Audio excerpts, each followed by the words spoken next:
Hello friends, welcome to self study वाला। आज हम देखने वाले हैं 3 और 4 अप्रैल का करंट अफेयर्स। एक्चुअली कुछ कारणों की वजह से ये करंट अफेयर्स अलग अलग दिन रिकॉर्ड नहीं किया जा सका, तो इनकी मैंने एक कंबाइंड फाइल बना दी है। तो आज हम एक ही लेक्चर में इन दोनों दिन का करंट अफेयर्स देखेंगे और एक ही फाइल में लेके आपको। जैसा कि आप जानते हैं, ये जो करंट अफेयर्स है ये स्पेसिफिकली यूपीपीसीएस प्रीलिम्स और इस तरह के जो वनडे एग्जाम्स हैं उनके लिए डिज़ाइंड है एंड हिंदी इंग्लिश दोनों में अवेलेबल है। ठीक है, तो और इसकी पीडीएफ आपको मिलेगी हमारे टेलीग्राम चैनल पर, जिसका लिंक कमेंट बॉक्स में दिया गया है। तो आप इस लेक्चर को सुनने से पहले उस पीडीएफ को डाउनलोड कर लीजिए ताकि आपको समझने में आसानी हो, हाईलाइट करने में आसानी हो, है ना। और फिर उसके बाद आपको ये सुनने के बाद एक या दो बार उसको रिवाइज भी करना है ताकि आप जो भी सुन रहे हैं, जो भी पढ़ रहे हैं, वो रिटेन कर पाए, है ना। अगर आप रिवाइज नहीं करेंगे तो रिटेन नहीं कर पाएंगे। ठीक है, तो चलिए देखते हैं आज का हमारा पहला टॉपिक है कि जो पीएमई ड्राइव स्कीम है ना, उसके तहत जो सब्सिडी दी जा रही है उसको एक्सटेंड कर दिया गया है।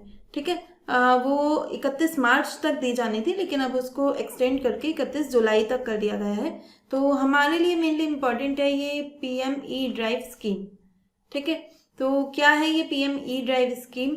तो सबसे पहले तो कौन सी मिनिस्ट्री की योजना है? मिनिस्ट्री ऑफ हैवी इंडस्ट्री या भारी उद्योग मंत्रालय, ठीक है, उसकी योजना है और इसी वजह से इसी मिनिस्ट्री ने इस योजना को एक्सटेंड किया है। ठीक, तो सबसे पहले ये था कि जो भी इलेक्ट्रिक व्हीकल खरीदते हैं ना, तो सरकार उनको सब्सिडी देती है। तो कौन सी योजना के तहत देती है? इसी पीएमई ड्राइव योजना के तहत। ठीक है, जो 2 व्हीलर्स हैं, 3 व्हीलर्स हैं, जैसे ऑटो रिक्शा वगैरह होते हैं 3 व्हीलर्स में, तो उनको भी सब्सिडी देती है और जो इलेक्ट्रिक स्कूटीज होती हैं 2 व्हीलर्स होते हैं उनको भी सब्सिडी देती है। तो कब तक देनी थी ये सब्सिडी? 31 मार्च तक के लिए थी। अब उसे और 2 महीना एक्सटेंड कर दिया गया है, 2-3 महीना। तो अब ये 31 जुलाई तक दी जाएगी फॉर 2 व्हीलर्स और जो 3 व्हीलर्स हैं उनके लिए अभी 31 मार्च 2028 तक के लिए एक्सटेंड कर दिया है। ठीक है, तो अब जो लोग 31 मार्च तक 3 व्हीलर्स खरीद रहे हैं उनको सब्सिडी मिलेगी 2028 तक। ठीक है, लेकिन जो 2 व्हीलर्स हैं उन्हें केवल अगले 2-3 महीने तक ही मिलेगी, 31 जुलाई 2026 तक। ठीक, अब समझ लेते हैं ये स्कीम क्या है। पीएमई ड्राइव स्कीम अक्टूबर 2024 में लॉन्च हुई थी। इससे पहले एक स्कीम चलती थी फेम। ठीक है, फेम 2, फेम का सेकेंड जो पार्ट था वो fame 2, faster adaptation and manufacturing of hybrid and electric vehicle scheme. ठीक, तो 2024 में ही इसी को अपग्रेड किया गया, इसी को रीनेम कर दिया गया और नाम रख दिया गया पीएमई ड्राइव स्कीम। ठीक है, इसका बजट कितना है? लगभग 10,900 करोड़ की स्कीम है। ठीक, और उम्मीद थी कि 2024 से 2026 तक चलेगी, लेकिन अब उसे एक्सटेंड किया जा रहा है। ठीक है, ऑब्जेक्टिव क्या है, क्यों चलाई गई थी ये स्कीम? कि देखिए जो इलेक्ट्रिक व्हीकल्स है ना, लोग उसको अडॉप्ट करें। ठीक है, तो अडॉप्ट कैसे करेंगे? 2 चीजें हैं। ठीक है, एक तो आप सरकार उन्हें सब्सिडी दे दे। ठीक, तो अगर उन्हें व्हीकल सस्ता मिलेगा, है ना, पेट्रोल वाला व्हीकल मानो महंगा मिल रहा है, वहीं जो इलेक्ट्रिक व्हीकल है वो सस्ता मिल रहा है, तो वो सस्ते वाले को चूज करेंगे। लेकिन अब उन्होंने खरीद तो लिया। अब पेट्रोल में तो होता है ना कि पेट्रोल पंप पे जाके पेट्रोल फिल करा लिया, अपनी रिफ्यूलिंग करा ली, लेकिन अभी जो इलेक्ट्रिक व्हीकल है उसमें आपकी स्कूटी बीच में डाउन हो गई तो अब कैसे चार्ज होगी, है ना। तो वहाँ पे तो आपका घर नहीं है, तो आप कैसे उसके बीच रास्ते में चार्ज करेंगे? तो उसके लिए क्या है, तो वहाँ पे लोगों को बहुत ना प्रैक्टिकल इश्यूज आ रहे थे, जिसकी वजह से लोग इलेक्ट्रिक व्हीकल नहीं खरीदना चाहते। तो सरकार ने कहा देखो, हाँ हमें सब्सिडी तो देनी पड़ेगी, साथ के साथ में ना जो पब्लिक चार्जिंग इंफ्रास्ट्रक्चर है ना उसको भी डेवलप करना पड़ेगा। अगर हमने चार्जिंग इंफ्रा नहीं डेवलप किया तो हम चाहे कितनी भी सब्सिडी दे दें, लोग इसको अडॉप्ट नहीं करेंगे। ठीक, तो इस योजना के 2 ही उद्देश्य हैं। पहला कि लोग सस्ते इलेक्ट्रिक व्हीकल खरीद पाएं, इसके लिए उन्हें सब्सिडी दे दो।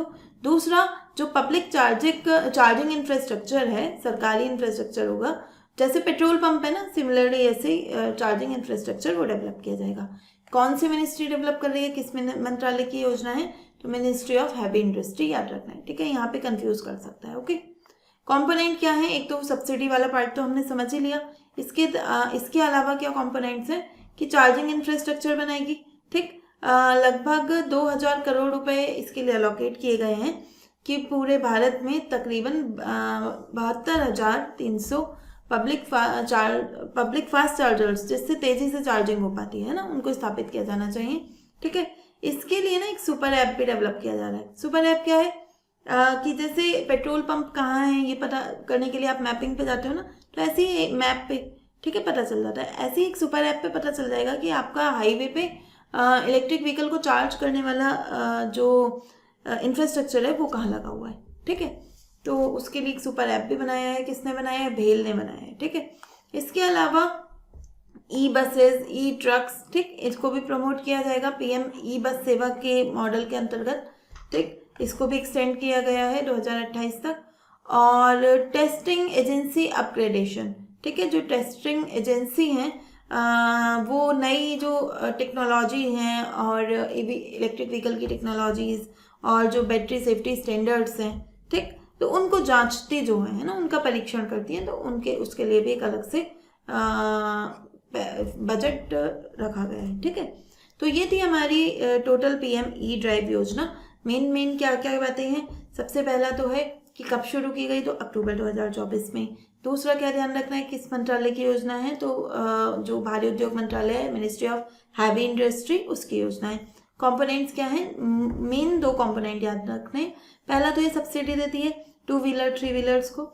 दूसरा जो पब्लिक चार्जिंग इंफ्रास्ट्रक्चर है उसको स्थापित करेगी। ठीक, लगभग 10,800 करोड़ का बजट है। तो ये 4-5 बातें आपको इसमें ध्यान रखनी है। ठीक है, क्वेश्चन क्या आ सकता है? क्वेश्चन इस तरह का स्टेटमेंट टाइप आ सकता है कि ये फेम 2 का सक्सेसर है, तो सही बात है।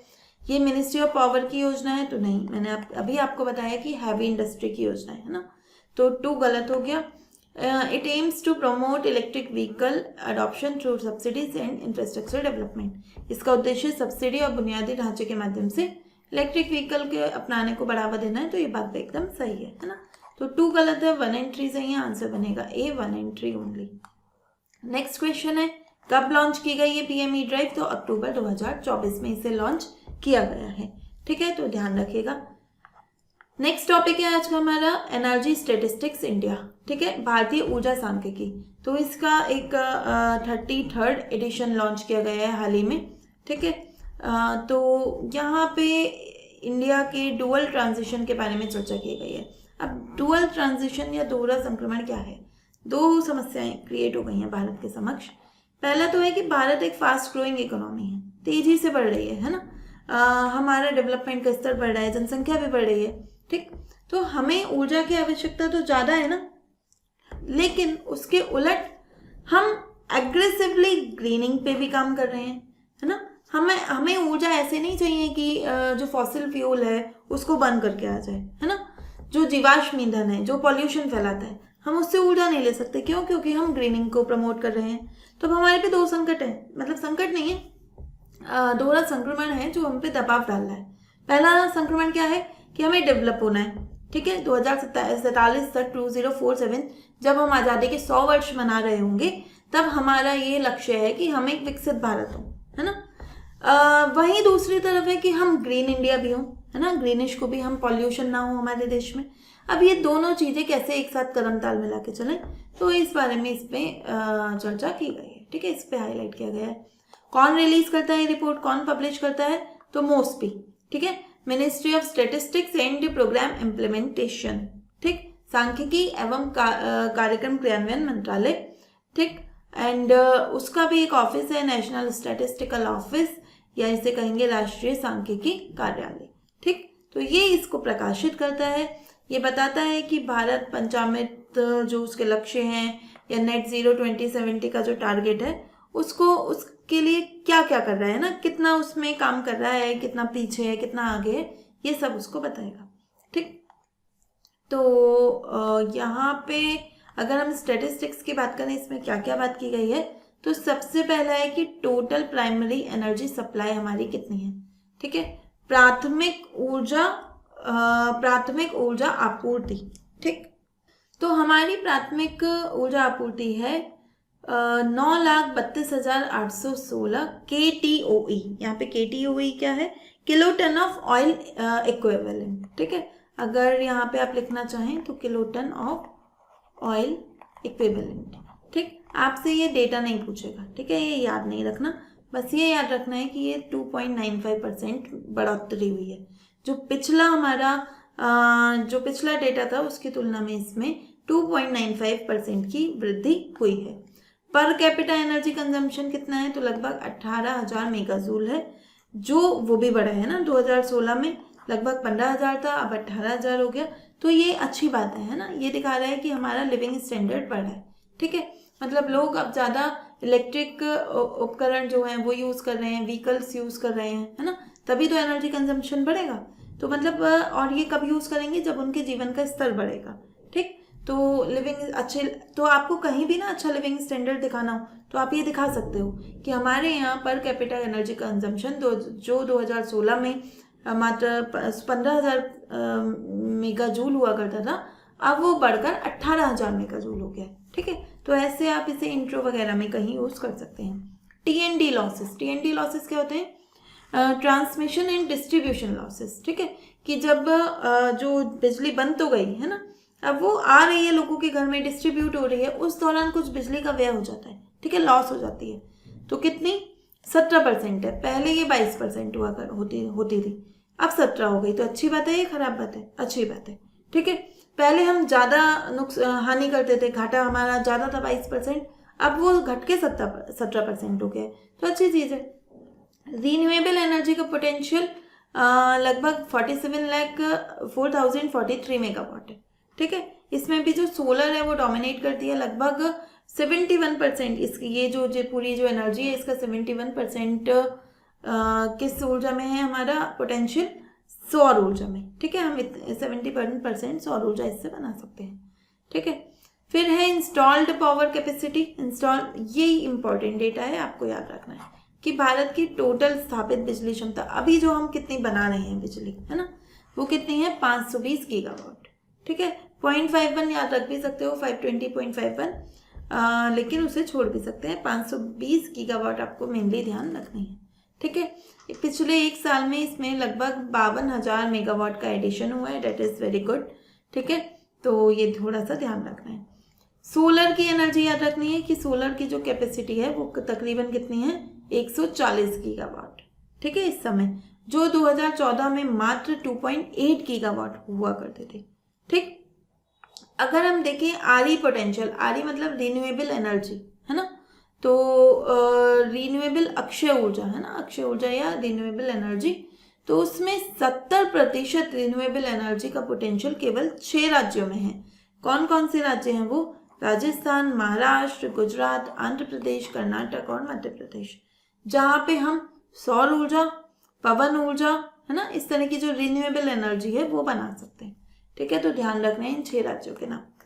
कोल पैराडॉक्स है कि हम ग्रीन को तो पुश कर रहे हैं, लेकिन अभी भी कोल से जो ऊर्जा बन रही है वो लगभग 79%, जो डोमेस्टिक एनर्जी की सप्लाई है उसमें 79% कोल कंट्रीब्यूट करता है अभी भी।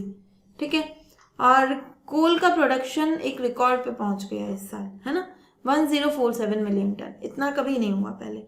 तो वो बात तो ठीक है कि हम सौर ऊर्जा में भी हमने आगे बढ़ रहे हैं, लेकिन कोयले के रिकॉर्ड पे टूट रहे हैं। ठीक है, कारण क्या है कि भाई वो जो शुरू में पैराडॉक्स बताया ना कि डेवलपिंग से डेवलप कंट्री बनना है तो ऊर्जा तो चाहिए, है ना, तो हमें कोयले से भी ऊर्जा लेनी पड़ रही है और जो रिन्यूएबल एनर्जी है वहाँ से भी लेनी पड़ रही है।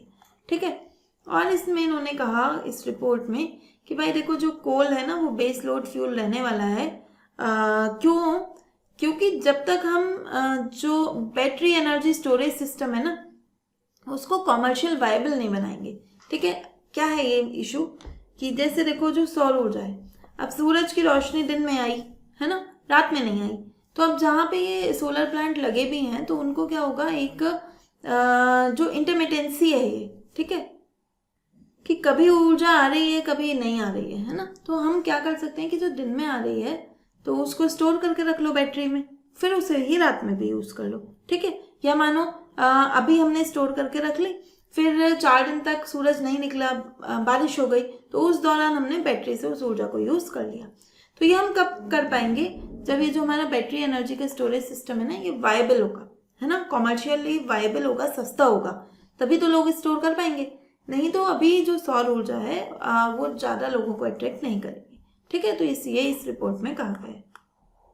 फाइनेंशियल हेल्थ की बात करें तो जो एनर्जी इंफ्रास्ट्रक्चर में जो इन्वेस्टमेंट था ना वो 6 गुना बढ़ गया है। जितना 2021 में हुआ करता था 2025 में उसका 6 गुना ज़्यादा हुआ है। तो ये थोड़ा सा आपको ध्यान रखना है, फिगर नहीं ध्यान रखना, बस मोटा माटी की इन्वेस्टमेंट बढ़ रहा है। ठीक है। जो डिस्कॉम्स होती हैं, डिस्ट्रीब्यूशन कंपनियां होती हैं जो, ठीक, उनके लिए सरकार ने एक स्कीम चला रखी थी कि RDSS स्कीम या रिवैम्प डिस्ट्रीब्यूशन सेक्टर स्कीम। उसके तहत ये जो डिस्कॉम्स थी ना हमेशा घाटे में चलती थी। तो अब ऐसा हुआ है कि इन्होंने भी लाभ दर्ज किया है इस वित्त वर्ष में। ठीक, तो ये एक अच्छा सुधार माना जा रहा है। ठीक है, तो हमें इसमें क्या क्या बिंदु ध्यान रखने हैं मेजरली, ये डेटा कौन रिलीज करता है, तो जो मोस्टली हमारे ministry statistics and programme implementation, उसका ऑफिस ऑफ स्टैटिस्टिक्स। ठीक है, तो ये आपको ध्यान रखना है। यहाँ पे देख लेते हैं एक बार फिर से, ये है ना नेशनल स्टैटिस्टिकल ऑफिस। ठीक, जो कोर स्टैटिस्टिक्स हैं इसमें कोर डेटा है, उसमें आपको कुछ बातें ध्यान रखनी है कि पहले से जो एनर्जी सप्लाई है उसमें 2.95 की वृद्धि हुई है। पर कैपिटा 15,000 से बढ़ के 18,000 हो गया है ना, बस मोटा माटी ही याद रखना है। ठीक है, पूरा नहीं, एग्जैक्ट फिगर याद रखना मुश्किल हो तो बस इतना ध्यान रखिए कि जो 2016 में 15,000 हुआ करता था अब 2025 में 18,000 हो गया। ठीक है, TND लॉसेस जो हैं वो 22% से घटकर 17% रह गए हैं। रिन्यूएबल एनर्जी में सोलर का डोमिनेंस है और इंस्टॉल्ड पावर कैपेसिटी हमारी 520 गीगावाट है, ये याद रखना है। ठीक है, इसमें भी जो हमारा सोलर है वो 140 गीगावाट पर आती है। ठीक, और जो रिन्यूएबल एनर्जी है उसमें 6 राज्य अच्छा काम कर रहे हैं। 71% जो 70% पोटेंशियल है वो इन्हीं 6 राज्यों में है। उनके नाम ध्यान रखने हैं। जो बीच की बेल्ट है ना उससे संबंधित है राजस्थान, महाराष्ट्र, गुजरात, आंध्र प्रदेश, कर्नाटक और मध्य प्रदेश। ठीक है, तो ये मेजरली आपको ध्यान रखना है। ठीक, क्वेश्चन देख लेते हैं, क्वेश्चन किस तरह के आ रहे हैं, यहाँ से आ सकते हैं। मीन्स एक तो स्टेटमेंट टाइप क्वेश्चन कैसा आ सकता है कि ये मिनिस्ट्री ऑफ पावर या विद्युत मंत्रालय द्वारा जारी किया गया है, नहीं, है ना, मोस्टपी के द्वारा, तो ये गलत है। ये इंडिया की प्रोग्रेस को देखता है कि हम उस टारगेट को पा रहे हैं या नहीं पा रहे। ठीक है, NSO द्वारा पब्लिश किया गया है, ये भी ठीक है। ठीक है, तो पहला गलत है, तो आंसर क्या बनेगा 2 और 3। नेक्स्ट है इंस्टॉल्ड पावर कैपेसिटी कितनी है भारत की, तो 520 गीगावाट। ठीक है, तो ये ध्यान रखना है। नेक्स्ट टॉपिक है हमारा insolvency and bankruptcy amendment bill 2025। हाल ही में ये बिल लोकसभा से पास हुआ है, इस कारण चर्चा में है। ठीक है, तो क्यों पेश किया गया, क्या अमेंडमेंट किए जाने हैं, ये थोड़ा सा इंपॉर्टेंट है, देख लेते हैं। तो सबसे पहले तो क्यों प्लेस किया गया इसको, क्यों लाया गया नया बिल, तो उसका कारण 3D है ना। 3D कौन से, delay, deterioration of asset value and discretionary judicial bottlenecks. Means कि क्या होता था कि जो इंसॉल्वेंसी का प्रोसेस है ना, दिवालियापन की जो प्रक्रिया है, उसमें उसको सॉल्व करने में बहुत देरी हो जाती थी। ठीक है, और देरी होने के चक्कर में जो कंपनी की वैल्यू थी वो घटती चली जाती है, तो एसेट वैल्यू कम हो रही है। और क्यों हो रहा है ये सब, कि जो जुडिशियल बॉटलनेक्स है ना, उनके कारण। तो इसके लिए सरकार एक नया बिल लेकर आई कि भाई इसको, इन सबको हटाया जाना चाहिए। ये जो 30,000 केसेस पेंडिंग है NCLT में, इनके लिए कुछ करना पड़ेगा, है ना। तो क्या करा इन्होंने कहा कि भाई जो अभी जुडिशियल हैवी प्रोसेस है ना, इसको खत्म करो, क्रेडिटर लेड बना दो। जिन्होंने पैसा दिया है ना वही तय करें कि इस कंपनी के साथ क्या करना है। ठीक है, और इस प्रोसेस को बना दो टाइम बाउंड, कि इतने समय के अंदर ना इसे सॉल्व होना ही है। नहीं तो क्या होता है, बैकलॉग लग जाता है केसेस का। NCLT के पास ही 30,000 केसेस पेंडिंग है, जुडिशरी के पास कितने पे केसेस पेंडिंग है ना, तो वो तरीका नहीं है। इन्होंने कहा कि भाई जुडिशरी तक, NCLT तक मामला पहुंचाओ ही मत। जो क्रेडिटर है ना, जिन्होंने पैसा दिया है कंपनी को, जिनका पैसा चुका नहीं पा रही कंपनी, वो ही अपने आप डिसाइड करें कि क्या करना है ना, कैसे उन्हें पैसा मिल सकता है। ठीक, इसी के साथ इन्होंने ना एक नया डॉक्ट्रिन भी लेकर आए हैं, क्लीन स्लेट डॉक्ट्रिन। ठीक है, क्लीन स्लेट डॉक्ट्रिन क्या है इसको समझ लेते हैं थोड़ा सा, एग्जाम में पूछा जा सकता है। मान लो कोई एक कंपनी है, ये दिवालिया हो गई है ना, अब इसके पास पैसा नहीं है, ना किसी का चुका पा रही है, ना अपनी देनदारियां चुका पा रही है, और इसने XYZ बहुत सारे लोगों से पैसा ले रखा है। ठीक है, अब इसकी इंसॉल्वेंसी की जो ये सारी प्रोसेस चल रही थी, फिर इसे B कंपनी खरीद लेती है। ठीक है, A को कौन खरीद लेती है, B। तो इसके अगर कर्जे भी बी के पास आ जाएं कि एक्स वाई जेड अब इससे पैसा मांगें कि भाई तुमने ए को खरीद लिया था, अब तुम हमें पैसा दो, तो क्या होगा? क्या कोई कंपनी खरीदना चाहेगी ए को? नहीं खरीदना चाहेगी, है ना। वो देनदारियां थोड़ी खरीदेगी, लाइबिलिटीज थोड़ी लेना चाहेगी अपने सिर पे। और ऐसा कंपनी के स्वास्थ्य के लिए भी अच्छा नहीं है कि नई कंपनी बनी है। भाई बी के लिए तो वो नई कंपनी ही है, वो तो अपनी नई कंपनी, जैसे कोई पुरानी गाड़ी ले रहा है ना, तो आप समझो कि जिसने पुरानी गाड़ी खरीदी उसके लिए तो वो अपनी नई गाड़ी ही है ना एक तरह से, ठीक। तो वो ये चाहेगा कि ये जो पुराने ऐसा समझ सकते हैं कि जो पुराने चालान कटे हुए हैं ना पुरानी गाड़ी पे, अगर वो नई गाड़ी वाले को भरने पड़े तो उसे तो खराब लगेगा ना, वो ऐसी गाड़ी नहीं खरीदना चाहेगा जिसपे पहले से चालान कटे हुए हों, ठीक। तो वो चाहेगा कि भाई मेरे सिर पे कोई देनदारी नहीं होनी चाहिए, मैंने बस जितने पैसे में खरीद ली वो खरीद ली, अब उसके बाद ये नहीं कि रोज रोज मुझसे कोई पैसा मांगने आ जाए, ठीक। तो सरकार ने कहा हाँ भाई ठीक है, आपकी जो स्लेट होगी ना वो एकदम क्लीन होगी, ठीक है। आपसे कोई जो खरीदार है जो देनदार है वो पैसा मांगने नहीं आएगा और पहले ही सारी देयताएं सुनिश्चित कर ली जाएंगी, ठीक है। तो ये क्लीन स्लेट डॉक्ट्रिन था। दूसरा है कि एनसीएलटी जो है हमारा वो क्या करता था, केसेस को लेता ही नहीं था, महीनों लगा देते थे एप्लीकेशन आने के बाद कि भाई ये जो रिजोल्यूशन प्रोसेस है ये शुरू करनी है, इंसॉल्वेंसी की प्रोसेस, तो एनसीएलटी केस ही नहीं लेगा लंबे समय तक, तो कैसे प्रोसेस शुरू होगी? तो इन्होंने कहा भाई ऐसा नहीं है, इन जो इन्फॉर्मेशन यूटिलिटी एक कंपनी होगी उसने कह दिया कि ये जो एक है ये दिवालिया हो चुका है और ए ने एप्लीकेशन लगा दी कि भाई हमारी जो इंसॉल्वेंसी की प्रक्रिया है उसको शुरू कर दिया जाए, तो आपको 14 दिन के अंदर ये एप्लीकेशन स्वीकार कर लेनी है। ऐसा नहीं है कि आप महीनों महीनों तक एप्लीकेशन ही नहीं ले रहे हो, ठीक है। तो ये एक बात। दूसरा इन्होंने कहा भाई क्रेडिटर्स तुम एनसीएलटी के पास जा ही क्यों रहे हो, वो उसके पास तो ऑलरेडी 30,000 केसेस पेंडिंग है ना, वहां पे तो देरी होगी। तुम एक काम करो, XYZ है ना, यहाँ पे ए जो कंपनी थी उसको किस किसने पैसा दे रखा है, XYZ ने। तो ये कहता है कि देखो जो XYZ तुम हो, तुम एक अपना प्लान लेके आ जाओ, कोई एक ऐसा प्लान जो कंपनी को उबार सके, है ना, जो भी, या उबार ना सके तो क्या क्या प्लान होना चाहिए, है ना, उसको बेचने का ही प्लान हो तो क्या ऐसा कुछ होना चाहिए, तुम लेकर आओ रिजोल्यूशन का प्लान, ठीक। और वो प्लान जो होगा वो इस ए को मानना पड़ेगा, ठीक है। अब ये जो है ना इसको इन्होंने कहा debtor in possession creditor in control, कि तुम जो हो क्रेडिटर्स तुम कंट्रोल अपने हाथ में ले लो, जो XYZ हो तुम ये क्रेडिटर्स हैं, है ना। XYZ कौन है, क्रेडिटर्स हैं, और ए ने लोन लिया हुआ है तो ये कौन है, डेब्टर, ठीक। ये ऋणी है, ये ऋणदाता है, क्रेडिटर होता है ऋणदाता और डेब्टर होता है ऋणी। तो ए ऋणी है तो ए की मर्जी नहीं चलेगी अब, ठीक है। ये रहेगा इन पोजेशन, मतलब कि ये तो कब्जे में रहेगा, ठीक है, और ये रहेंगे इन कंट्रोल, इनके चीजों में, इनके हाथों में होगी सारी शक्ति, है ना। Creditor in control, debtor in possession, ठीक। और इन्होंने कहा कि जो भी आपका प्लान है वो 150 दिन के अंदर अंदर पूरा हो जाना चाहिए, है ना, उसके अंतर्गत उसे सॉल्व कर लो और एनसीएलटी में मत जाओ भाई, है ना, वहां पे जाना कुछ सही नहीं, ठीक। क्रॉस बॉर्डर के लिए क्या कहा कि जो ऐसे भी तो लोग हैं, मानो ए कंपनी है, ए की कुछ संपत्ति जो है वो अमेरिका में है, कोई कनाडा में है, कोई यूके में है ना, तो क्या करें, तो भाई बाहर से लेकर आएंगे हम, जो बाहर की एसेट्स हैं, कॉर्पोरेट एसेट्स जो इंडिया के आउटसाइड हैं, उनके लिए भी एक फ्रेमवर्क लॉन्च किया है इन्होंने। वो किसके अलाइंड है, वो UN की एक CITRAL का मॉडल लॉ है, वो उसके अकॉर्डिंग बनाया है, ठीक है। क्या फ्रेमवर्क है उसको पढ़ने की जरूरत नहीं है, टेक्निकलिटीज है बस, हाँ कि क्रॉस बॉर्डर से भी अरेंजमेंट करेंगे, ठीक। ग्रुप इंसॉल्वेंसी ये क्या है, अब मानो ये ए कंपनी थी, है ना, यही तो है हमारी दिवालिया कंपनी, ठीक। अब इसकी ना बहुत सारी कंपनी है, ठीक है, इसकी MNOP ये बहुत सारी कंपनीज हैं छोटी छोटी।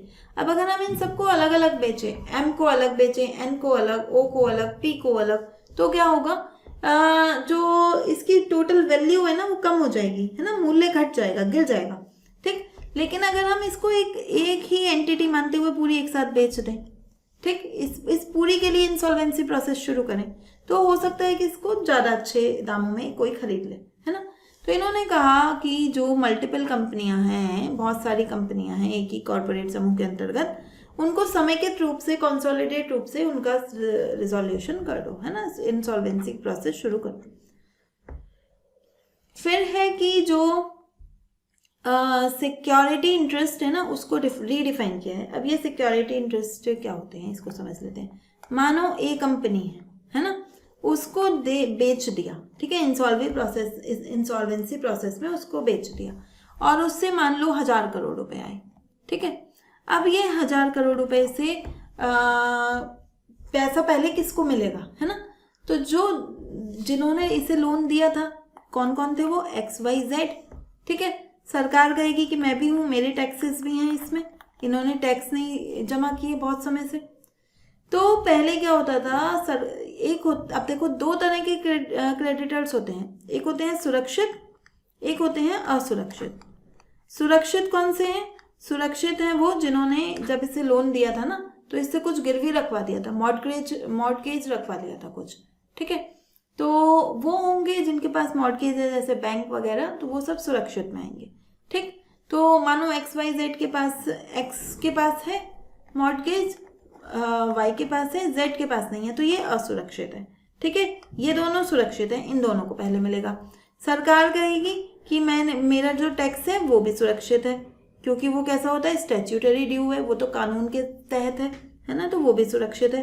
तो जेड कहेगा भाई मेरा पैसा तो डूब गया, सरकार को भी मिल गया, मुझे नहीं मिला।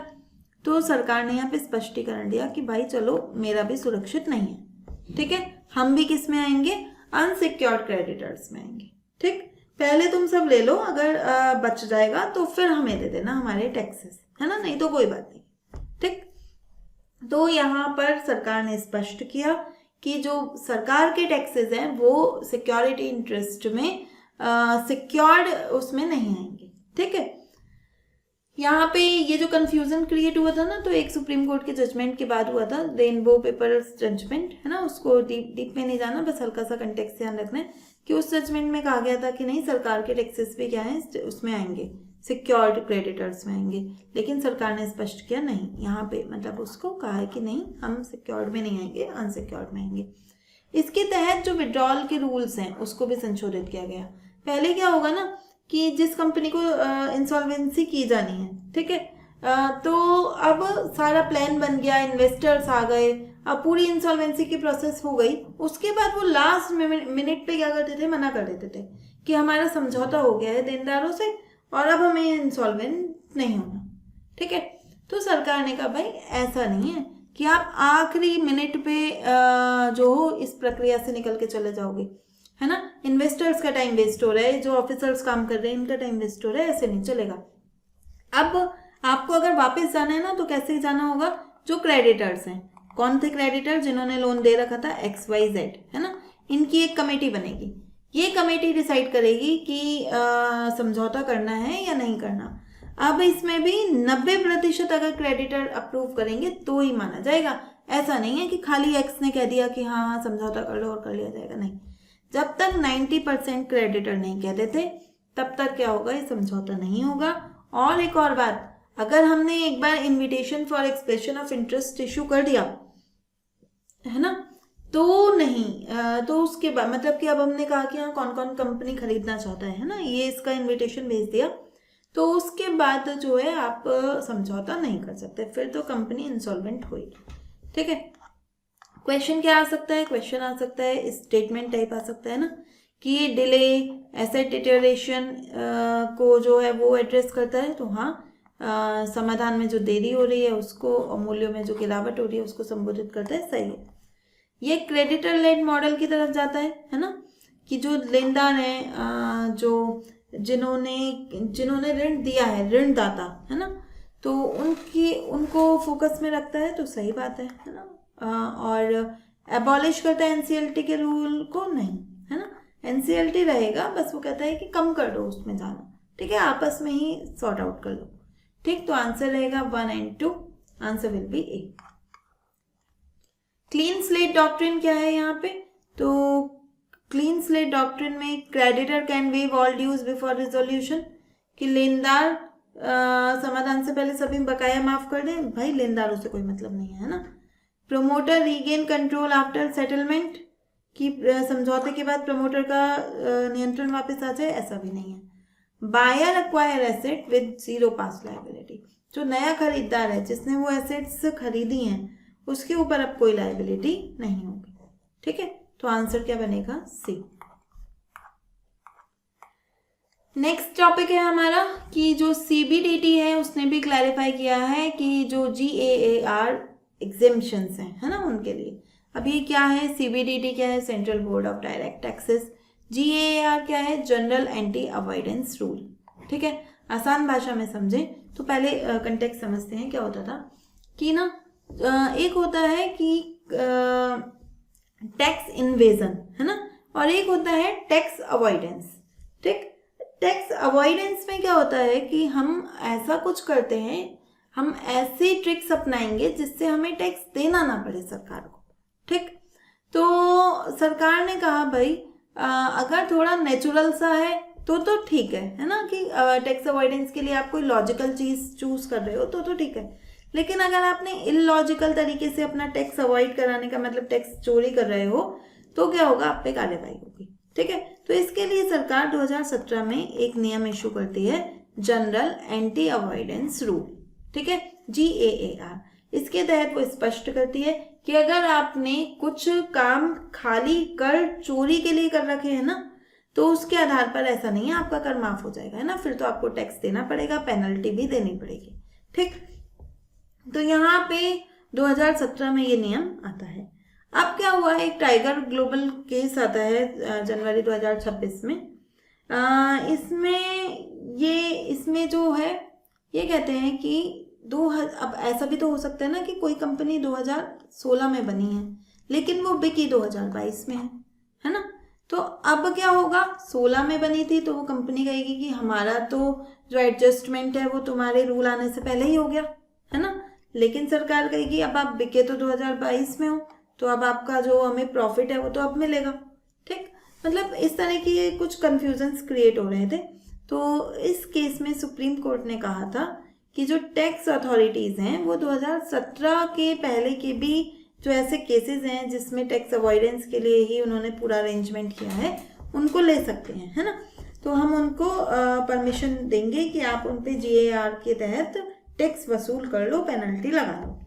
अब क्या हुआ? ये हो गया रेट्रोस्पेक्टिव टैक्सेशन, है ना, कि रेट्रोस्पेक्टिव मतलब कि जब कानून जब तक बना नहीं था 2017 में कानून बना लेकिन आपने लागू उसे और पहले से कर दिया।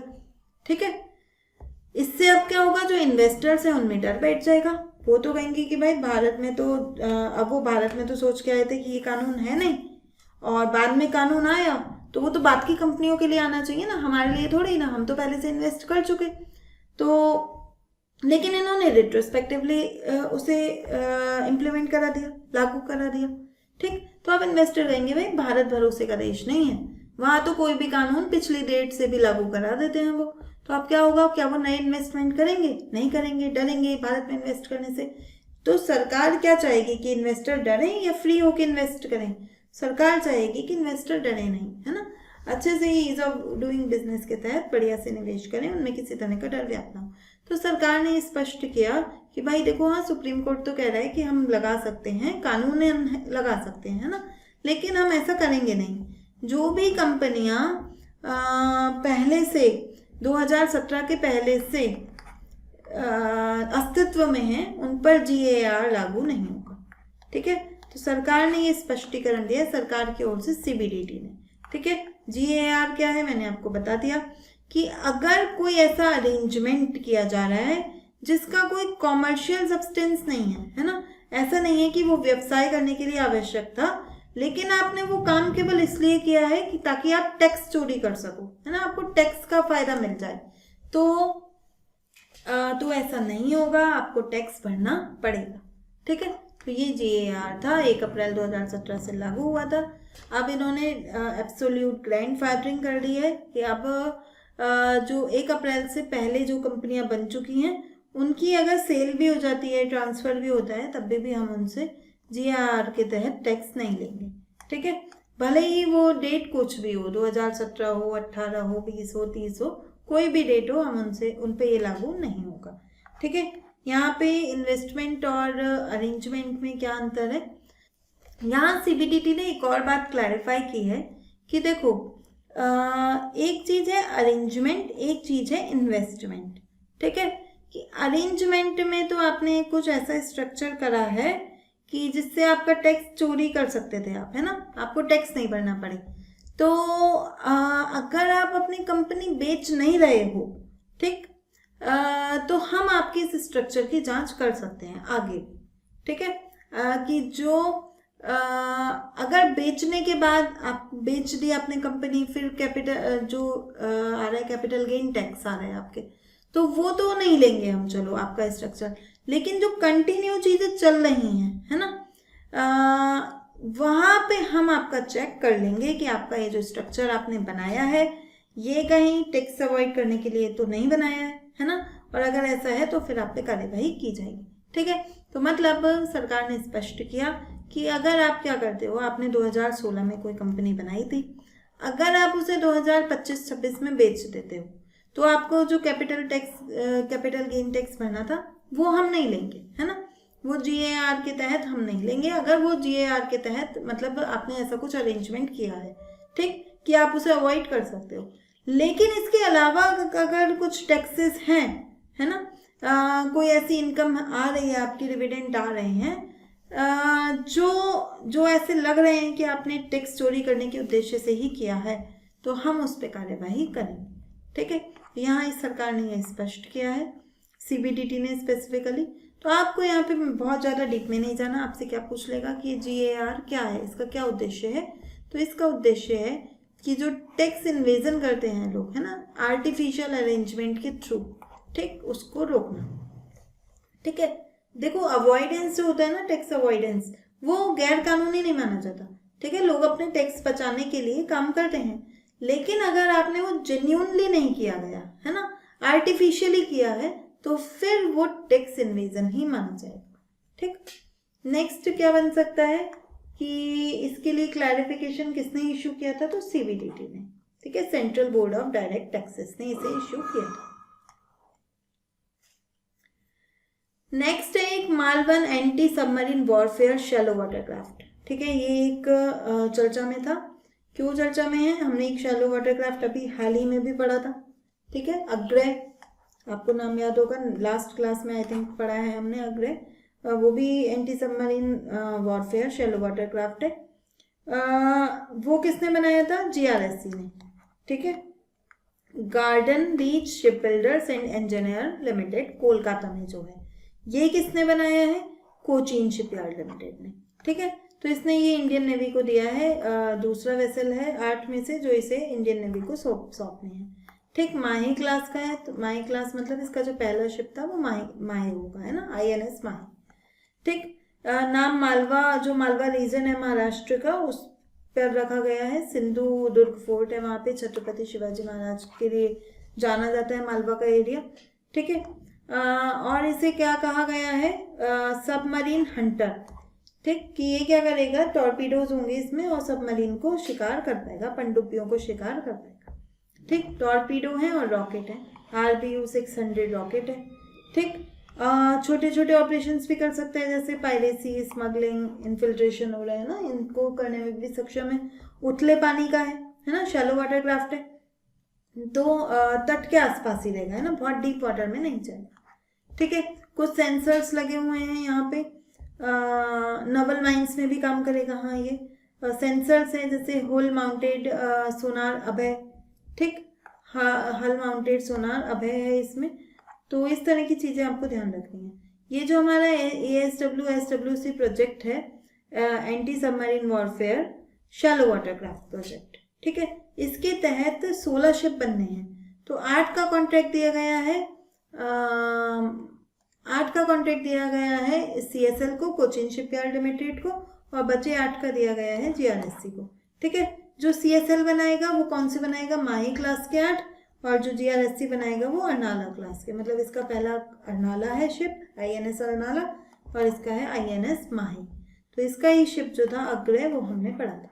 ठीक है, नेक्स्ट क्वेश्चन क्या आ सकता है, INS मालवा क्या है, तो एक anti submarine warfare shallow watercraft है। आंसर आएगा बी। सेम ऐसे ही एक offshore next generation offshore patrol vessel launch किया गया है, INS सांची। ठीक है, तो आत्मनिर्भर भारत के तहत एक अच्छा इनिशिएटिव माना जा रहा है। 2023 में जो हमारा रक्षा मंत्रालय है उसने कॉन्ट्रैक्ट किया था कि हम 11 ऐसे जो ऑफशोर वेसल हैं, पेट्रोलियम वेसल्स, वो लेंगे नेक्स्ट जनरेशन के। ठीक है, 7 किससे लेंगे? GSL से, गोवा शिपयार्ड लिमिटेड से, और 4 लेंगे GRSC से। ठीक है, तो सांची उसमें से पहला वेसल है। ठीक, क्या करेगा? तो उसका नाम ही है, देखो नाम में ही है, next generation offshore patrol vessel. ठीक है, तो तट के आसपास का जो इलाका है वहां पे पेट्रोलिंग करेगा। ठीक है, पेट्रोलिंग करेगा, देखेगा कि कोई पायरेसी की घटनाएं तो नहीं हो रही, इन्फिल्ट्रेशन तो नहीं है किसी तरह का, कोई डिजास्टर आ गई तो वहां पे ह्यूमैनिटेरियन असिस्टेंस भी देगा। ठीक है, HADR। ठीक, तो डिजास्टर रिस्क के दौरान कोई आपदा आ जाती है तो वहाँ पे ये मानवीय सहायता भी प्रदान करेगा। ठीक है, तो जो हमारा भारत का एक सागर विजन है, security and growth for all in the region, तो सिक्योरिटी कैसे होगी? निगरानी करनी पड़ेगी ना, तो पेट्रोलिंग करनी पड़ेगी। तो वो पेट्रोलिंग कौन करेंगे? ये next generation offshore petrol vehicles. ठीक है, क्वेश्चन क्या आ सकता है? INS सांची हाल ही में चर्चा में रहा, ये क्या है? तो next generation offshore patrol vessel है। ठीक, नेक्स्ट टॉपिक है हमारा भवसागर सेंटर। इसको आपको ध्यान रखना है, भवसागर सेंटर को 30 मार्च को इसको लॉन्च किया है सरकार ने, ministry of environment, forest and climate change ने। इन्होंने कहा कि जो हमारा भवसागर सेंटर है ऑलरेडी जो है कोची में है, ये है ना, वो भारत के national repository for deep sea फोना की तरह काम करेगा। कि ये जो हमारा समुद्री जीव है ना, गहरे समुद्री जीव, उनके लिए ये एक राष्ट्रीय भंडार के रूप में काम करेगा। ठीक है, अब क्या है ये, इसको समझते हैं थोड़ा सा। पहले तो ये किस एक्ट के तहत किया गया है? तो बायोलॉजिकल डाइवर्सिटी एक्ट जो है हमारा, जैव विविधता अधिनियम 2002 का। कहाँ पर है ये? कोची केरला में है। ठीक है, किसके तहत काम करता है? तो हमारी जो मिनिस्ट्री ऑफ अर्थ साइंस है उसका एक इंस्टीट्यूट है, centre for marine living resources and ecology, उसके अंतर्गत ये काम करेगा। ठीक, तो क्या काम करेगा कि जो भी गहरे समुद्र में जो जीव है ना, फौना जो है, ठीक है, वो कशेरुकी हो सकते हैं, वर्टिब्रेट्स या इनवर्टिब्रेट्स। ठीक है, अकशेरुकी। ठीक है, तो मतलब उनमें रीढ़ की हड्डी है या नहीं है। ठीक है, जो भी तरह के जंतु हैं उनका एक डेटा तैयार करेगा। ठीक है, रिपोजिटरी। ठीक, तो ये थोड़ा सा आपको ध्यान रखना है। कहाँ काम आएगी ये रिपोजिटरी? हम ब्लू इकोनॉमी की बात कर रहे हैं। ठीक, जो हमारा डीप ओशन मिशन है वहाँ पे हम ब्लू इकोनॉमी को विकसित करना चाह रहे हैं। ब्लू इकोनॉमी तभी तो बनेगी जब हमें पता चलेगा कि समुद्र में रह कौन कौन रहा है ना। इसके अलावा हम कुछ क्लाइमेट चेंज की रिसर्च कर रहे हैं, क्योंकि ये जो फौना होते हैं ना, सी ऑर्गेनिज्म होते हैं, ये तापमान के प्रति बहुत सेंसिटिव होते हैं। ठीक है, हल्का सा भी तापमान चेंज होगा तो इनको पता चल जाता है, तापमान बदल रहा है, pH बदल रहा है। तो हम क्लाइमेट चेंज के रिसर्च कर सकते हैं ना, अनुसंधान में ये हेल्प कर सकते हैं हमारी। ठीक है, इसके अलावा हमारा इंटरनेशनल कमिटमेंट भी है। ठीक, UN decade of ocean science for sustainable development 2021 से 2030 तक ये दशक मनाया जा रहा है, राष्ट्रीय संयुक्त राष्ट्र का महासागर विज्ञान दशक। तो उसके तहत भी हम इस तरह के जो फौना है उसको प्रमोट करने के लिए कुछ काम करेंगे। ठीक है, तो उनमें से एक काम ये है हमारा भवसागर सेंटर। ठीक है, क्या क्वेश्चन बन सकता है कि ये इंडिया की नेशनल रिपोजिटरी है डीप सी फौना के लिए? सही बात है। यह मिनिस्ट्री ऑफ एनवायरनमेंट के अधीन काम करेगी? नहीं, एनवायरनमेंट ने तो वो बस इश्यू किया है ना।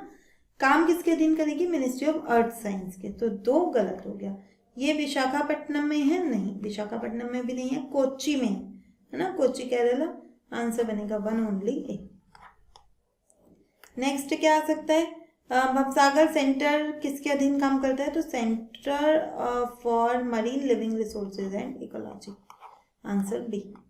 कहाँ पर है ये भवसागर सेंटर? कोच्चि में है। ठीक है, ये इंपॉर्टेंट क्वेश्चन है, वनडे एग्जाम्स के हिसाब से ये आ सकता है। नेक्स्ट है एक अंतरिक्ष वेंचर कैपिटल फंड। ठीक है, सरकार ने स्पष्टीकरण दिया कि हम ये वेंचर कैपिटल फंड बहुत जल्दी ही क्या करेगा, कार्य करना शुरू कर देगा।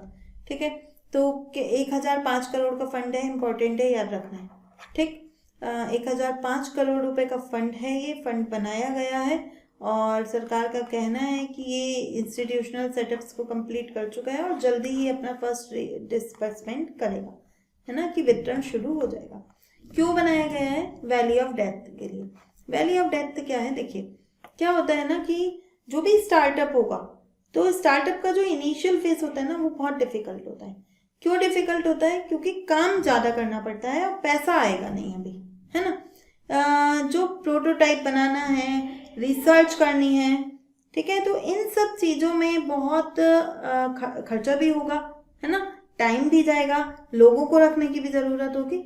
लेकिन अगर हम देखें कि इससे पैसा लाभ कमाएगा, तो लाभ नहीं कमाएगा अभी।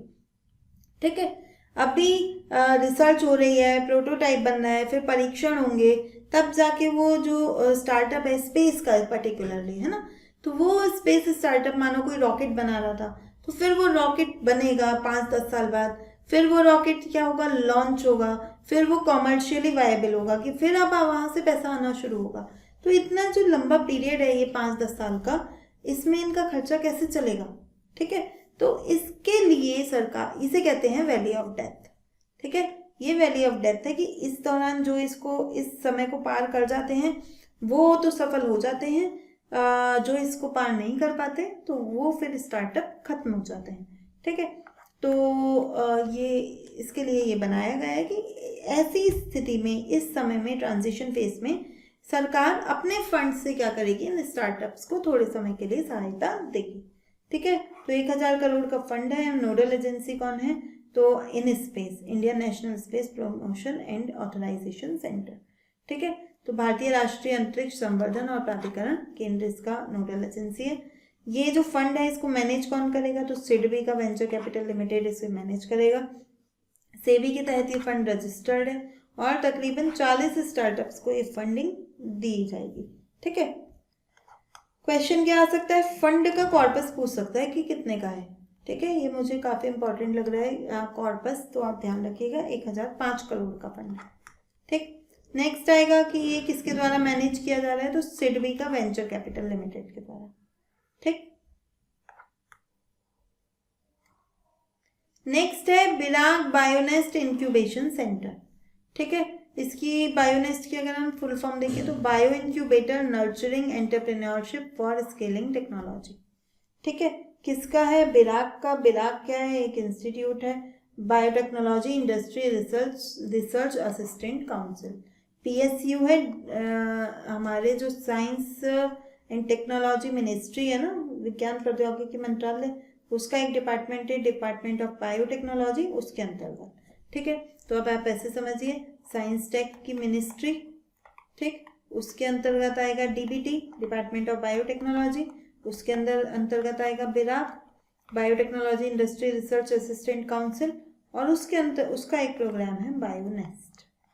ठीक है, अब ये जो बायोनेस्ट है ये क्या करेगा? इसने, मतलब ये चर्चा में क्यों है? तो पहले तो चर्चा में इसलिए है कि इसने एक इंक्यूबेशन सेंटर बनाया है। ठीक है, कहाँ पे? CSIR CFTRI, central food technology research institute, Mysore में। ठीक, ये जो नया इंक्यूबेशन सेंटर है ये क्या करेगा? तो देखो, अगेन क्या होता है ना, पहले समझते हैं, पहले बायोनेस्ट को समझ लेते हैं, है ना। तो बायोनेस्ट ना ऐसे इंक्यूबेटर्स बनाना चाहता है, इंक्यूबेशन सेंटर बनाना चाहता है। ठीक, अब ये इंक्यूबेशन सेंटर क्या होते हैं तो मैंने आपको पहले भी बताया हुआ है। जैसे जब कोई नया स्टार्टअप शुरू होगा तो नए स्टार्टअप को ना कुछ चीज़ें चाहिए होती हैं, जैसे गाइडेंस चाहिए होगा, मेंटरशिप चाहिए होगी, इसके साथ साथ ऑफिस चाहिए होगा। क्या वो 4-5 लोग काम तो कर रहे हैं लेकिन कहाँ करें? और ऑफिस ऐसे नहीं कि कमरा है वो ऑफिस हो गया, ऑफिस जिसमें सारी जो भी एक कंपनी की ज़रूरत की चीज़ें हैं वो वहाँ पे लगी हों, है ना। तो अगर जो बड़े बड़े इंस्टीट्यूट्स हैं जैसे IITs वगैरह हैं तो वो ऐसे इंक्यूबेटर्स प्रोवाइड कराते हैं। तो अब ये बायोनेस्ट जो स्कीम है इसका काम यही है कि हमें बायो इंक्यूबेटर्स प्रोवाइड कराने हैं। बायो इंक्यूबेटर्स मीन्स ऐसे इंक्यूबेटर्स जो बायोटेक्नोलॉजी में जो स्टार्टअप है उनके लिए काम है। ठीक है, तो जिसमें क्या क्या हो, अब ये खाली ऑफिस नहीं दे देंगे, है ना। ये तो एक स्कीम के तहत चल रहे हैं, तो खाली ऑफिस देने से काम नहीं चलेगा, ये इंस्ट्रूमेंटल एक्सेस भी देंगे, ठीक है। जैसे जो इक्विपमेंट है हाई एंड स्पेशलाइज, अच्छी जो टेक्नोलॉजीज हैं जैसे बायो रिएक्टर्स हैं, ठीक, जिन्हें स्टार्टअप इनिशियल फेज में नहीं खरीद सकते, वो प्रोवाइड कराएंगे। इसके साथ साथ मेंटोरशिप प्रोवाइड कराएंगे, technical mentorship, legal, IP related, ठीक। और इसके साथ साथ ना बहुत सारे स्टार्टअप्स को कनेक्ट करेंगे पूरे वर्ल्ड के स्टार्टअप से, लीडर से, इन्वेस्टर्स से, ठीक है, ताकि उन्हें फंडिंग अच्छे से मिल पाए। तो इसके लिए चल रही है बायोनेस्ट स्कीम। और बायोनेस्ट के लिए हमारा जो पहला जो सेंटर है एक इंक्यूबेशन सेंटर मैसूरू में खोला गया है, ठीक है। तो ये आपको ध्यान रखना है। जो ये नया सेंटर है स्पेसिफिकली अगर इसकी बात करें तो ये फूड बायो प्रोसेसिंग को बायोटेक्नोलॉजी से लिंक करेगा। फूड बायो प्रोसेसिंग क्या होती है, जैसे कि जो फूड है उसको ख़राब होने से बचाना है, तो उसमें हम उसकी जीन एडिटिंग कर सकते हैं, है ना। तो ऐसे अगर कुछ चीज़ें हैं जिसमें हम ऐसे बायोटेक्नोलॉजी यूज़ कर रहे हैं तो उनके लिए, ठीक है। तो लैब से मार्केट का जो गैप है उसको फिल करेगा, मतलब चीज़ें लैब में तो हो गई लेकिन मार्केट में नहीं आ पा रही हैं, है ना। तो वो कैसे आ पाएंगी, तो उसके लिए स्टार्टअप्स को प्रमोट करेगा, ठीक। इसके जो डोमेन्स हैं, मतलब किस किस एरिया में काम करेगा, तो प्रिसीजन फर्मेंटेशन, ठीक, कि ऐसे जो एनिमल फ्री प्रोटीन है वो बना देगा। क्रिस्पर टेक्नोलॉजी को, क्रिस्पर Cas9 जो टेक्नोलॉजी है उसको यूज़ करेगा। प्रोबायोटिक्स बनाने में, न्यूट्रास्यूटिकल्स बनाने में हेल्प करेगा, ठीक है। यहाँ पे क्वेश्चन क्या बन सकता है, क्वेश्चन आएगा, तो क्वेश्चन आ सकता है कि बिराक बायोनेस्ट जो स्कीम है उसका उद्देश्य है, तो उद्देश्य है कि बायोटेक्नोलॉजी के इंक्यूबेशन सेंटर्स स्थापित करना, ठीक है। नेक्स्ट क्या टॉपिक है कि एक जो रेयर एल्बिनो ताहर है वो देखा गया है हिमाचल प्रदेश में, ठीक है। हिमालयन ताहर हिमाचल प्रदेश में स्पॉट हुआ है, फीमेल था, वाइट फीमेल, ठीक। एल्बिनो हिमालयन ताहर कहते हैं उसे। कहाँ देखा गया है, तो कुगटी वाइल्ड लाइफ सेंचुरी। तो आपसे ये भी पूछा जा सकता है कि कुगटी वाइल्ड लाइफ सेंचुरी कहाँ पर है, तो चंबा डिस्ट्रिक्ट हिमाचल प्रदेश में है, ठीक है। ये जो हिमालयन ताहर हैं ये इनके ऊपर ना जो बाल होते हैं मतलब वाइट कलर का होगा, इनका नाम ही है ना एल्बिनिज्म, ठीक है। एल्बाइन ताहर है ना, तो एल्बाइन कहाँ से आया, एल्बिनिज्म से।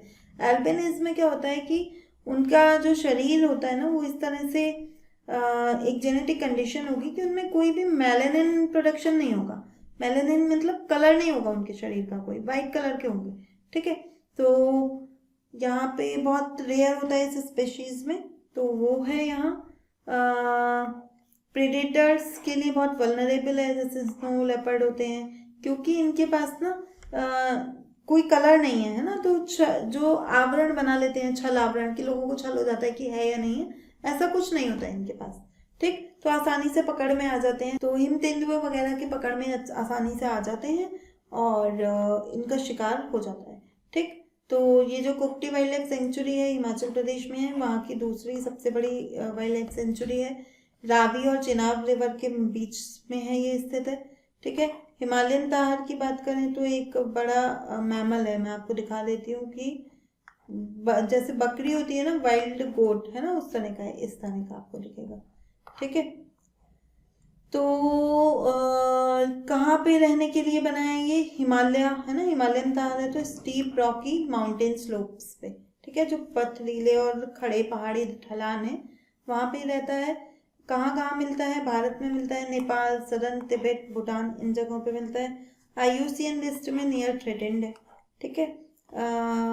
और वाइल्ड लाइफ प्रोटेक्शन जो एक्ट है हमारा उसकी शेड्यूल 1 में शामिल है, ठीक। तो ध्यान रखिएगा। थ्रेट क्या है, एक तो जो इलीगल हंटिंग होती है, हैबिटेट खत्म हो रहा है, तो हैबिटेट फ्रेगमेंटेशन, तो हर जो भी प्रजाति आएगी आप उसमें लगा सकते हो, ठीक। और तो ग्रेजिंग घास चलते हैं तो उसके लिए जो वहाँ पे के डोमेस्टिक लाइफ स्टॉक है उससे इनका कंपटीशन रहता है, ठीक है। तो उनको घास नहीं मिल पाएगी तो फिर से उनके जीवन पे खतरा उत्पन्न होगा, ठीक है। क्वेश्चन क्या आ सकता है, क्वेश्चन आएगा कुक्टी वाइल्ड लाइफ सेंचुरी कहाँ है, तो हिमाचल प्रदेश में है, आंसर बनेगा डी। अल्बिनो ताहर का जो हैबिटेट है उसे कौन अच्छे से बताता है, तो स्टीप रॉकी माउंटेन स्लोप है ना, खड़ी पथरीले पहाड़ी ढलानों पर ये पाया जाता है, तो ये उसका आवास है। नेक्स्ट है एनसीईआरटी को डीम्ड यूनिवर्सिटी का स्टेटस दिया है सेंटर ने, केंद्र सरकार ने किसकी एडवाइस पे, यूजीसी के एडवाइस पे दिया है, ठीक है।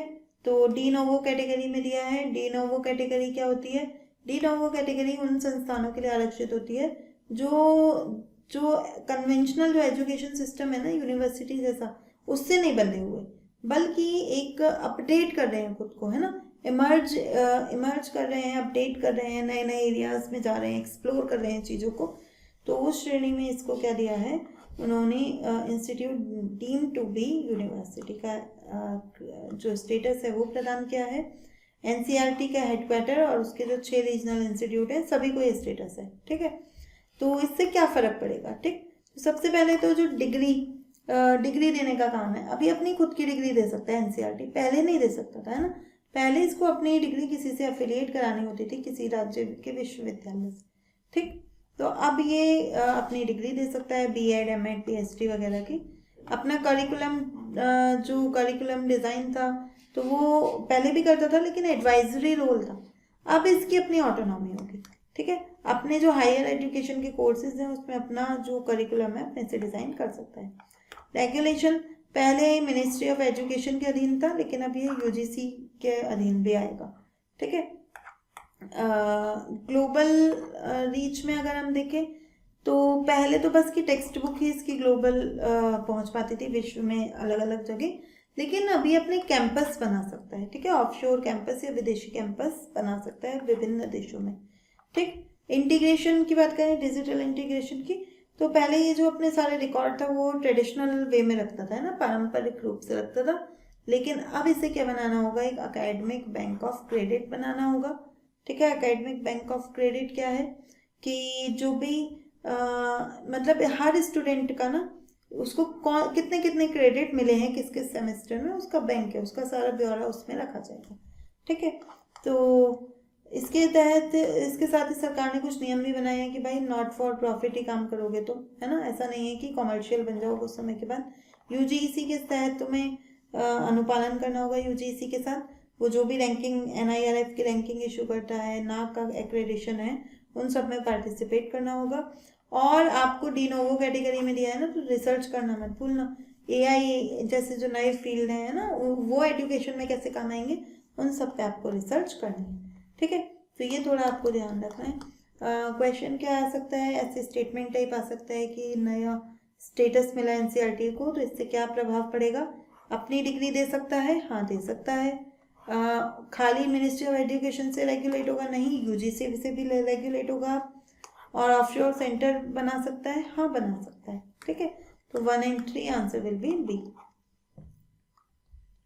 और क्या है, ABC academic bank of credit किससे संबंधित है, तो ये जो एकेडमिक क्रेडिट्स होते हैं ना उनका डिजिटल स्टोरेज है, आंसर बनेगा बी। नेक्स्ट क्या क्वेश्चन आ सकता है कि ब्रिटेन की एक मतलब भारत ओरिजिन की प्लेयर है, वो ब्रिटेन की सबसे शीर्ष मतलब ब्रिटेन की शीर्ष महिला शतरंज खिलाड़ी बनी है, ठीक है। और वो बच्ची मात्र 11 वर्ष की है। कोविड-19 जब आया है तो उसके बाद लॉकडाउन हुआ, तो तब उसने चेस खेलना शुरू किया और खेलते खेलते 5 सालों में इतनी महारत हासिल की कि वो अब ब्रिटेन की नंबर 1 चेस प्लेयर बन चुकी है, फीमेल, है ना, फीमेल चेस प्लेयर। नाम याद रखना है, बोधना शिवनंदन, ठीक है। बोधना शिवनंदन ब्रिटेन की शीर्ष महिला शतरंज खिलाड़ी बन गई हैं। किसने कहा है कि ये शीर्ष हैं, तो फिडे, ठीक है, जो इंटरनेशनल चेस का फेडरेशन है, महासंघ है, उसने कहा, उसने रैंकिंग जारी की और उसमें कहा कि ये ब्रिटेन की सबसे अच्छी प्लेयर है, ठीक।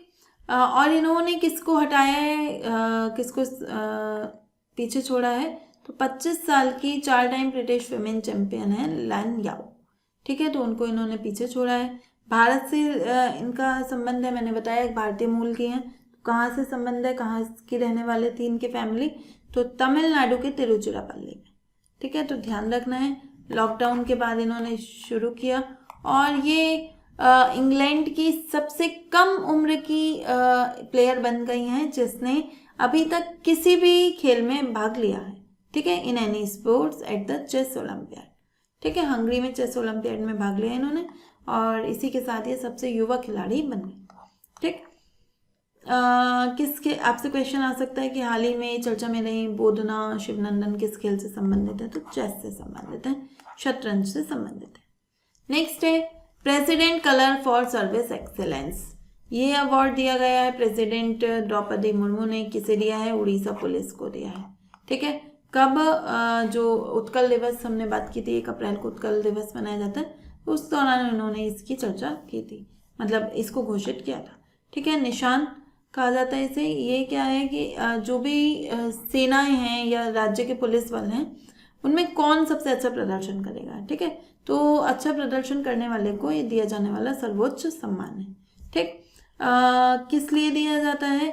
उन्होंने एक्सेप्शनल सर्विस दिखाई हो, ब्रेवरी, प्रोफेशनलिज्म पिछले 25 सालों में। ठीक है, 25 सालों तक इन्होंने ऐसी चीज़ें दिखाई होंगी तब जाकर उन्हें ये अवार्ड मिलेगा। ठीक, और एक बार जब इन्हें ये सम्मान मिल जाता है तो उसके बाद से सभी जो ऑफिसर्स होंगे उस फोर्स के, उन्हें एक स्पेशल प्रतीक पहनना हुआ करेगा। ठीक है, अपनी जो वर्दी होगी उसमें वो अंकित हो जाएगा। ठीक है, गृह मंत्रालय ने कहा क्योंकि क्यों स्पष्टीकरण देना होगा ना कि उड़ीसा को ही क्यों चुना, उड़ीसा पुलिस को। उन्होंने कहा कि भाई बहुत सारे कामों पर बहुत सारे पैरामीटर्स पर उन्होंने काम किया है, जैसे जो लेफ्ट विंग एक्सट्रीमिज्म है, नक्सलवाद है, उससे बहुत अच्छे से उन्होंने डील किया है, अपनी टेक्नोलॉजी को मॉडर्नाइज किया है। उड़ीसा में आपने देखा कि साइक्लोन्स आते रहते हैं, तो डिजास्टर मैनेजमेंट में उन्होंने बहुत अच्छी भूमिका निभाई है। और कम्युनिटी पुलिसिंग है ना, सामुदायिक पुलिसिंग में भी उन्होंने अच्छा किया है, तो इसके लिए उन्हें ये दिया गया है। क्वेश्चन क्या बन सकता है? प्रेसिडेंट कलर क्या है? एक सिविलियन अवार्ड है? नहीं। इंडिविजुअल ब्रेवरी पे दिया जाता है? नहीं। ये दिया जाता है मिलिट्री यूनिट्स को या फिर पुलिस फोर्सेस को, है ना। तो आंसर बनेगा सी। किसे दिया गया है? तो उड़ीसा पुलिस। आंसर बनेगा D, Orissa police. Next topic है माटी 9 पूर्वांचल महोत्सव मनाया गया। तो हम पूर्वांचल जो है यूपी से संबंधित है ना। यूपी का जो पूर्वी यूपी वाला भाग है वो पूर्वांचल में आता है, तो आपके लिए ये काम का है ना। माटी 9 पूर्वांचल महोत्सव कहाँ मनाया गया है? तो न्यू दिल्ली में मनाया गया है।